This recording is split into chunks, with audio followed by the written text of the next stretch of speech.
Hi, I'm Dr. Greg Harrison. I'd like to talk to you about what you need to know about the mega agriculture that we have in the United States and its effects on the health of animals. This was first brought to my attention as a veterinary student when our botany instructor got us involved with the book Silent Spring. Rachel Carson in that book taught us about the decimation that persistent pesticides like DDT were causing. And now we still have a lot of problems with pesticides, and it's harder to prove their harm because they're not as persistent. But I think we need to first look at what is mega agriculture. And mega agriculture is the conglomerate of companies that make a lot of money off of the back of farmers. Equipment companies, chemical companies, GMO seed companies, energy suppliers, and the manufacturers of post-harvest products such as pet foods, breakfast cereals, and those types of products. What's happening now is that they're mainly using bigger and bigger equipment that can run more and more acres and increasing the yield per acre.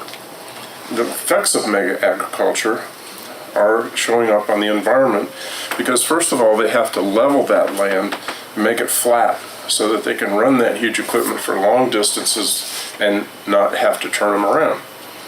They also use pesticides to control insects, which used to be controlled with crop rotation, and they use pesticides like herbicides to control weeds, which they used to control with cultivation.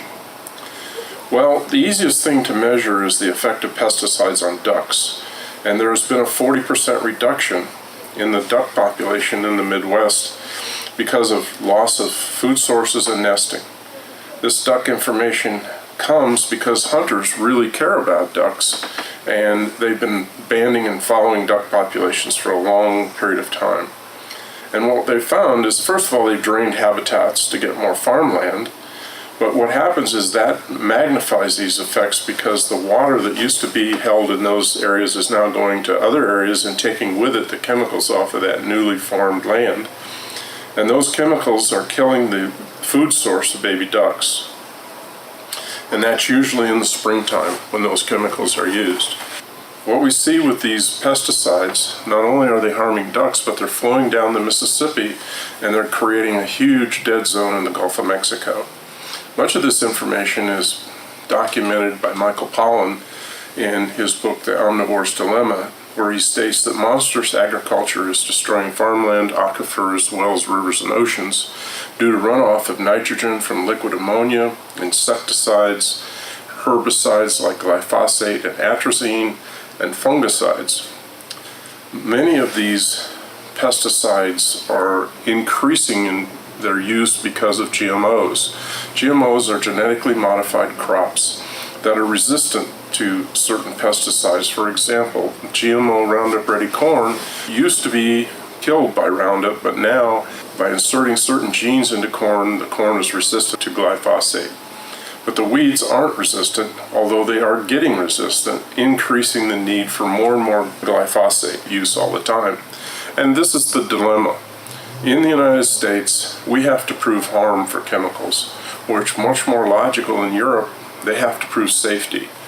But we're getting some information now, like on glyphosate, from Dr. Don Huber, University of Purdue, where he's showing crops raised on soil that's constantly had glyphosate added to it, produces crops deficient in manganese.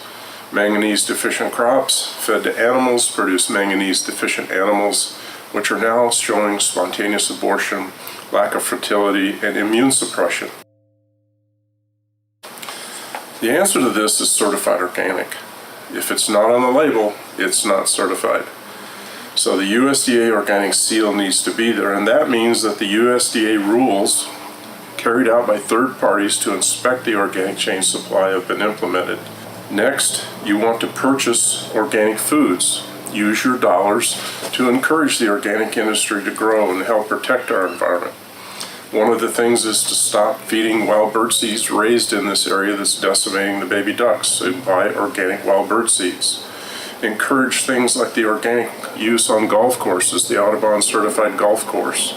Get proper organic materials used on lawns around schools, parks, and water storage and government properties. purchase sugar that's organic because they use owls to control rodents rather than poisons, and they use rice to control insects.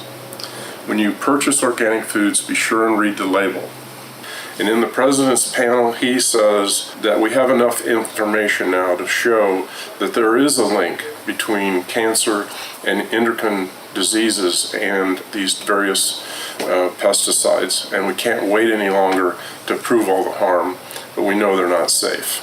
We're posting a link here so you can get to the president's panel on cancer prevention, and if you're interested in this subject in depth, we have an hour-long video on this that's also available. Thank you for your time.